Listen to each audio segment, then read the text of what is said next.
Ladies and gentlemen, thank you so much for joining us for this very special session at the World Economic Forum. We have had many extraordinary conversations here, but I think this one is going to be truly special.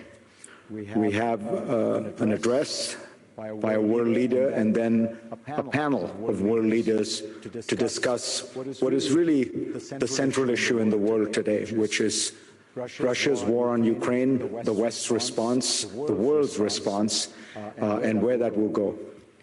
To start us off, you know, they sometimes say there are people who need no introduction. I think that this might be the definition of such a person, but I think there's another definition that comes to mind. I think that in years to come, when dictionaries are trying to decide how to describe and define the word courage, they might say such a quality as President Zelenskyy of Ukraine demonstrated during the Russian invasion of his country.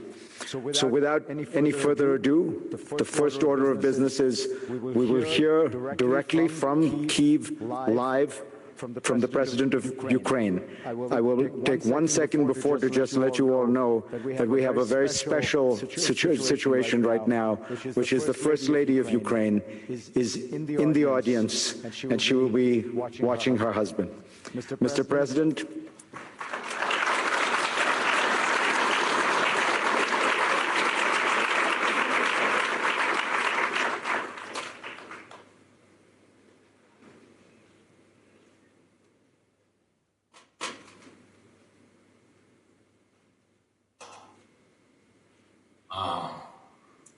ladies and gentlemen, 10 hours ago, a tragedy happened near Kyiv.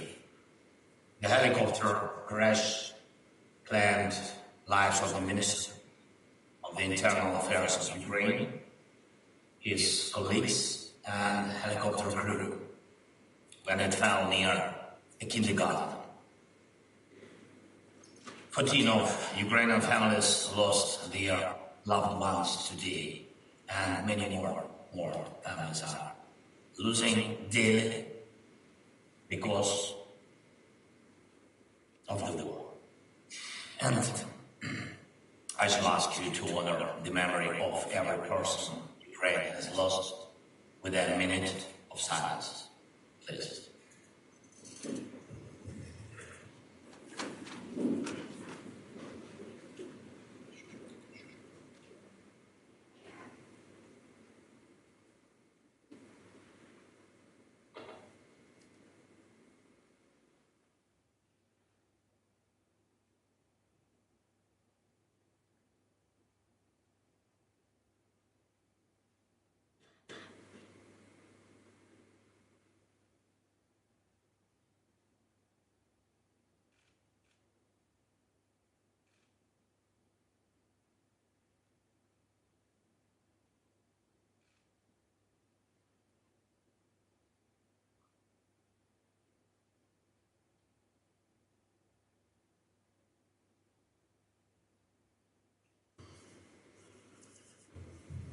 Thank you very much.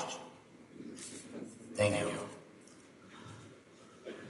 Thank you for this minute. Only 1 minute, but it keeps the memory about so many people.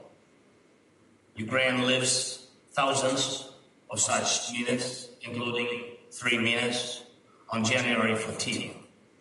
3 minutes.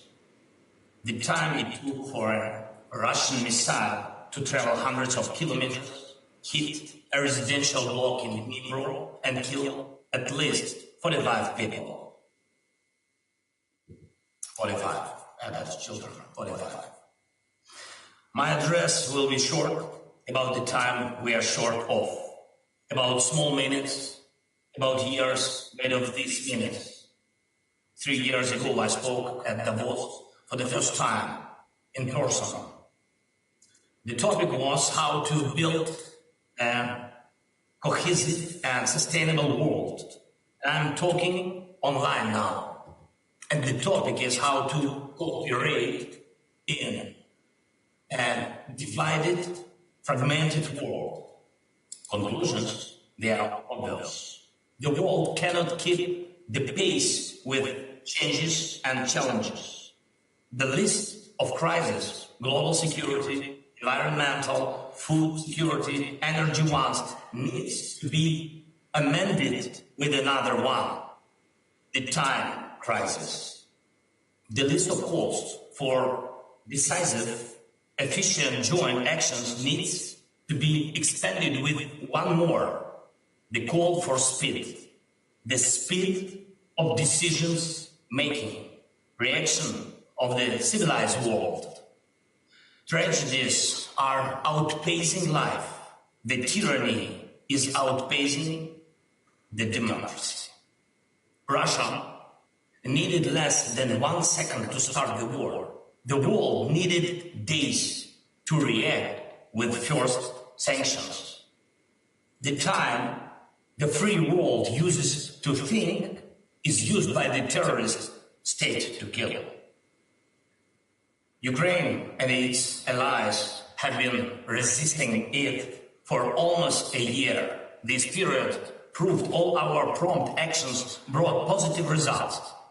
The opening of European borders for Ukrainians, the grain deal, the energy unity. Together they saved millions of lives. And not only in Ukraine. It is not only Ukraine, but the whole world needs exactly this pace of decisions and actions. The world was hesitant in 2014 when Russia, without hesitation, occupied the Crimea. The world was hesitant in 2022 when Russia, without hesitation, made the war full scale. The world must not hesitate today and ever. When the evil seeks revenge, the world needs resolve and speed. Russia is exporting terror. Russia is spreading the strain of the war across the world. Ukraine offers the world a peace formula. Please, 10 steps that the world must make faster than Russia makes its new moves. Mobilization of the world must outpace a next military mobilization of our joint enemy. Discipline of Ukraine with air defense systems must outpace Russia's next missile attacks. The supplies of Western tanks must outpace another invasion of Russian tanks. The restoration of security and peace in Ukraine must outpace Russia's attacks on security and peace in other countries. A tribunal for military crimes must prevent new ones. The extension of NATO and the EU must outgo the spread of the Russian aggression. We routinely defend values which some of the allies take for granted as a fact of life. For us, the fact of life is the world in need of resolute and prompt steps. Ladies and gentlemen, 3 years ago was my first time at the WEF. It was the time when the world was fighting COVID-19. It fought and won. Now the world is fighting against Putin. In 3 years, we will be discussing new challenges and threats in Davos. What will this mean? It will mean we will definitely overcome the current threat. The history repeats itself. At first, the world either fails to notice or underestimates a threat. Then it unites to resist it, and then the world wins. Every time, the same outcome. The world overcame Nazism, the apartheid, pandemics, the indifference to climate changes, financial crisis, and the Kremlin strain. The world will overcome again. This is how much can be said in a matter of minutes. This is how much can be understood in a matter of minutes. The world will overcome again. The time is high to make it happen faster. Slava Ukraini!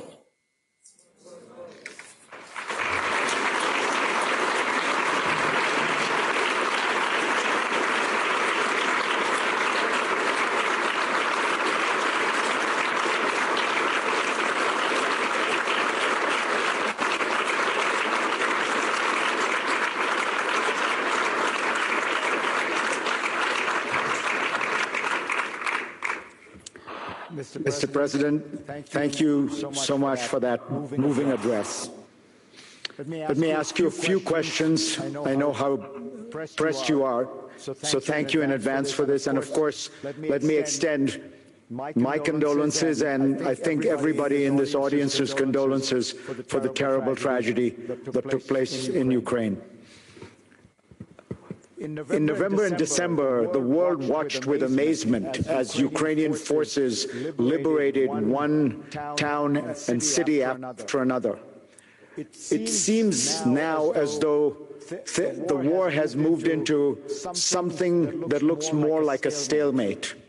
Can you tell us what the war looks like to you on the front lines right now?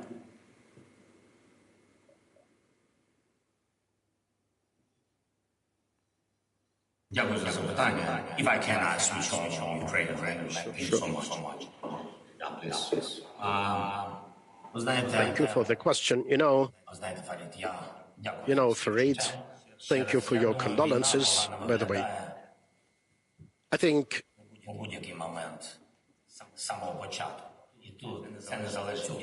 the war doesn't look good. It has not been good since the beginning, and really in winter time it slows down for known and understandable reasons. Everyone gets tired, the nature, the people, and thanks God the enemy too. How it looks? It looks as follows. Daily arduous fights in the east of our country. We are standing strongly, resolutely. I am thankful to all of our warriors, the living ones, the ones that we've unfortunately lost for their bravery.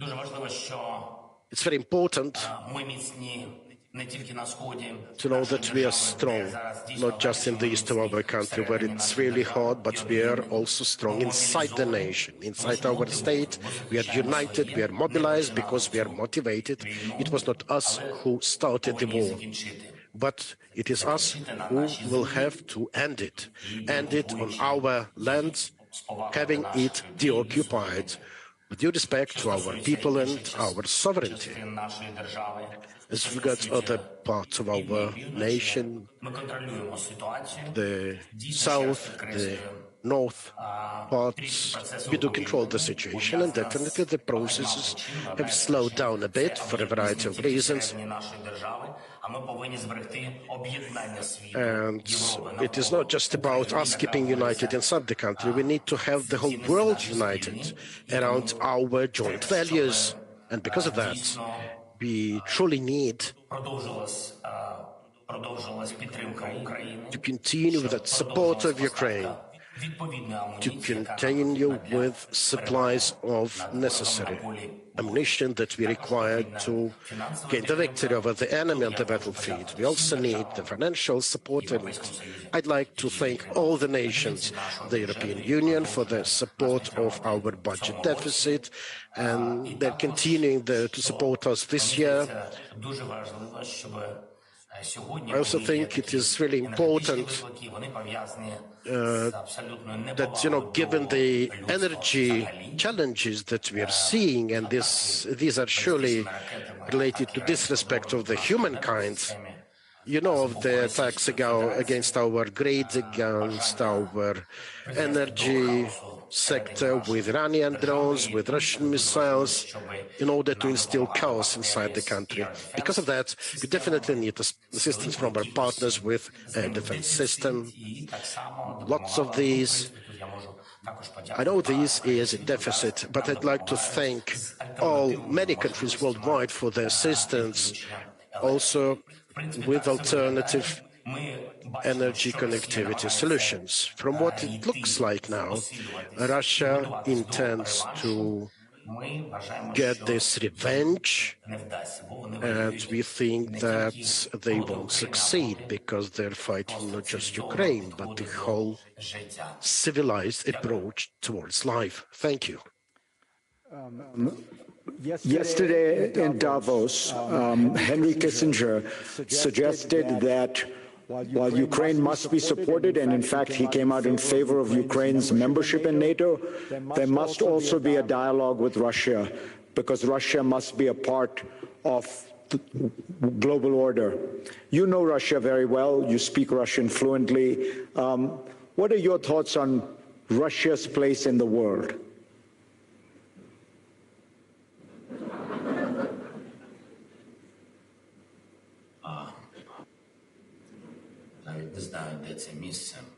I don't know the proper place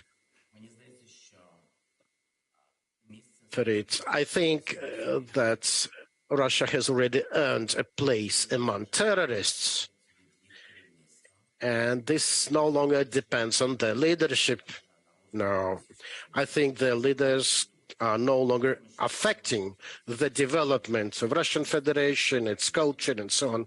Everything depends on the strength of Ukraine, its support by the partners, the political support from the world, as well as from the Russian society. They have to open their eyes if they want to see the future of the Russian Federation with their eyes. They will have to recognize their own mistakes, they will have to recognize the UN statutes, and they will have to really respect our territorial integrity. I'm really glad to hear that Mr. Kissinger changed his mind. Our priority today, our political task today, is to see that different political leaders and figures, those who are still very relevant or have been relevant until recently, for them to be able to recognize the great mistake that Putin committed, for them to recognize this is Russia's aggression. These moments, it is very important for them as well to politically pressure on Russia to stop this bloody aggression. As regards NATO, we clearly understand that security guarantees are among the top priorities for us. Speaking of our formula for peace, it is among the 10 priorities. We don't understand that at the moment we are not in NATO yet. Unfortunately, Russia does understand this as well, and they do their damnedest to not make it easier for us to join. But we are on the way towards NATO because NATO is the best security guarantee for us, for our country, for our kids, for our country. So we have suggested security guarantees for our nation, and we think that the civilized world is going to support our proposals. Finally, Mr. President, the accident, the helicopter crash, we think was an accident. We hope it was an accident, but it did raise in my mind, and it of course must have raised in your mind, the question of your own safety. Do you feel that there are still ongoing active threats that are increasing? Do you worry about your own security every day?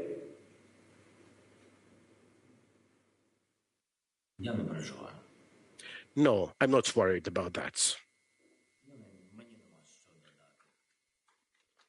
I don't have anything to add here.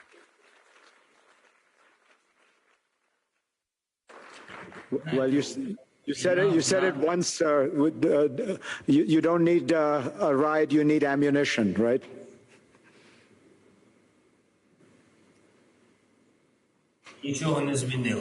No, nothing has changed. We still need ammunition. I'm not in haste to anything, to anywhere.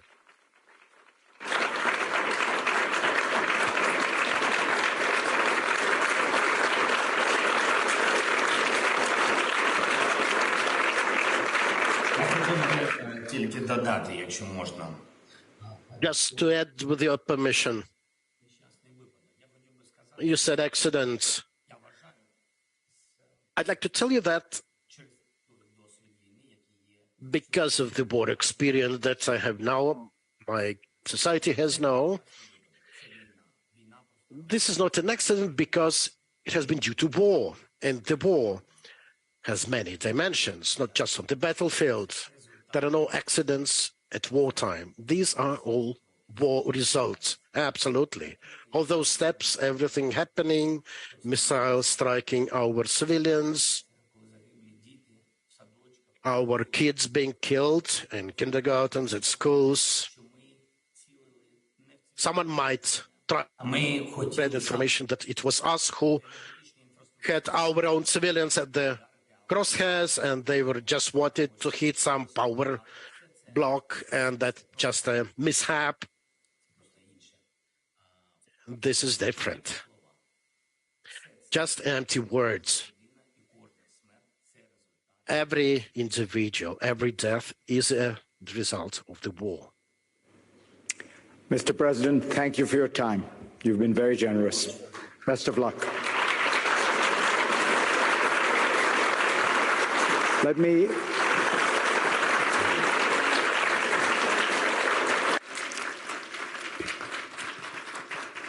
me invite our panel up.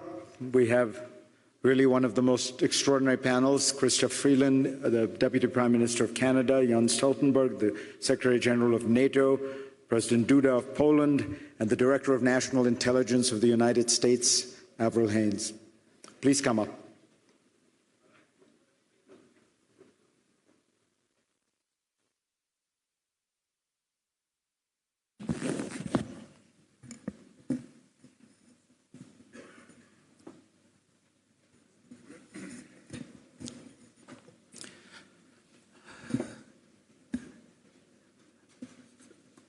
Let me begin, Avril Haines, with you, if I may. American intelligence these days has a justified reputation for being very good, having very accurately